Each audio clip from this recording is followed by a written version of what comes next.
Hola, bienvenidos a Natural. Hoy quiero hablarles de una de las ramas de la paleontología. La tafonomía es una rama de la paleontología que estudia específicamente la historia de los organismos después de la muerte o procesos post-mortem, además del origen, formación e incorporación de fósiles en el registro geológico. La palabra proviene del griego tafos, tumba, y nomos, ley, es decir que estudia los procesos de fosilización y las leyes que gobiernan el pasaje de los restos orgánicos de la biosfera a la litosfera. En otras palabras, la tafonomía abarca todos los procesos que afectan a los organismos desde el momento de su muerte hasta que son incorporados al registro fósil en forma de rocas. Mientras que la paleoecología incluye el estudio de todos los procesos que sufrió un organismo desde su nacimiento hasta su muerte. Pero la definición, de hecho, es más abarcativa. La paleoecología es el estudio de las relaciones que tuvieron lugar, en el pasado geológico, entre los organismos vivos en ese entonces y su medio ambiente. Luego de la muerte entraríamos al campo de la tafonomía. La tafonomía es como Sherlock Holmes, un detective inteligente y metódico que intenta reconstruir la historia ocurrida desde la muerte de los organismos hasta que son encontrados. Las subdisciplinas que forman parte de la tafonomía son la bioestratinomía y la fósil diagénesis. Veamos un poco de qué se trata todo esto. En primer lugar hay que conocer aquellos factores ambientales que afectan a los organismos, en el periodo que va desde su muerte hasta el enterramiento final del cuerpo o parte de él.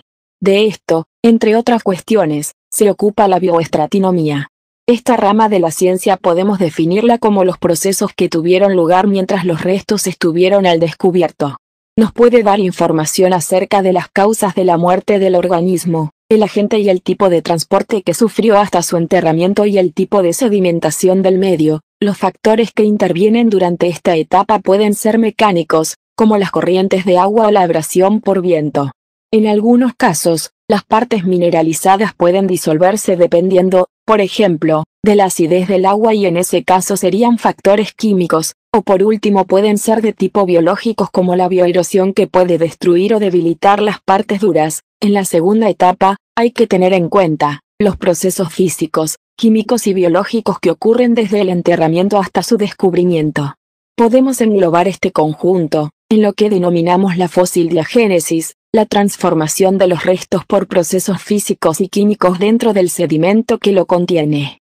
Nos da una información muy valiosa ya que todos los fenómenos que han afectado al fósil habrán afectado también a la roca que los contiene y viceversa. Los procesos diagenéticos producen alteraciones en la estructura y en la composición del esqueleto, que pueden llegar a destruirlo, disolución, recristalización, reemplazo por elementos distintos de los originales, formación de moldes o pérdida de la forma original por compactación de los sedimentos.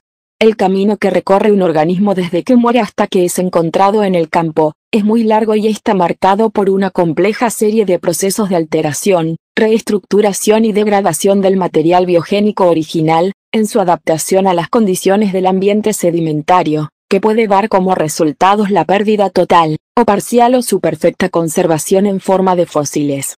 La fosilización es el conjunto de procesos que hacen que un organismo, alguna de sus partes o los rastros de su actividad, pasen a formar parte del registro fósil. Su escala de duración se mide en millones de años, es decir que es un proceso que se da muy lentamente, abarca desde la muerte del organismo hasta el hallazgo de sus restos en un yacimiento paleontológico.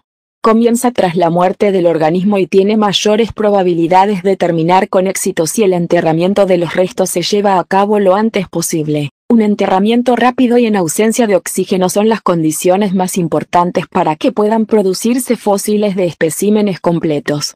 Por lo tanto podemos decir, sin miedo a equivocarnos, que los lugares óptimos para preservar son los menos favorables para vivir.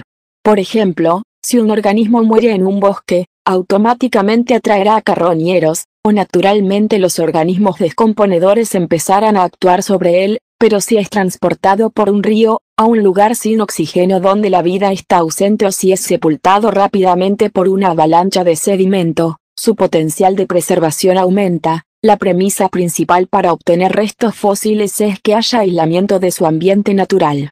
Generalmente, el primer paso en el proceso de fosilización es la desaparición de las partes blandas. Los huesos, dientes, conchillas y exoesqueletos quitinosos, como los que presentan los artrópodos, tienen mayores posibilidades de fosilizar. El proceso completo que producirá el fósil depende tanto del organismo como del sedimento. Algunos autores, frecuentemente distinguen entre conservación y fosilización propiamente dicha. En la conservación puede rescatarse la composición original de la materia orgánica, es poco frecuente pero espectacular en sus resultados. Se puede producir mediante momificación, congelamiento, conservación en brea, o en ámbar. Vamos a reunir todos los procesos que actúan desde la muerte de un organismo hasta que es preparado para ser exhibido en un museo. Decidimos dividir nuestro relato en 5 actos que muestran las distintas etapas de este proceso. Acto 1. Lo inevitable. Cuando un organismo muere o produce algún tipo de pieza como producto de su actividad vital, hojas que caen, un huevo, se produce una serie de transformaciones. Sus restos se descomponen rápidamente por la actividad de bacterias que destruyen la materia orgánica, de animales carroñeros, o la acción de agentes meteóricos como el viento, la lluvia, o las olas del mar. En la mayoría de los casos, el esqueleto acabaría por reducirse a pocos fragmentos o astillas, bajo el continuo ataque combinado de los carroñeros y los desintegradores.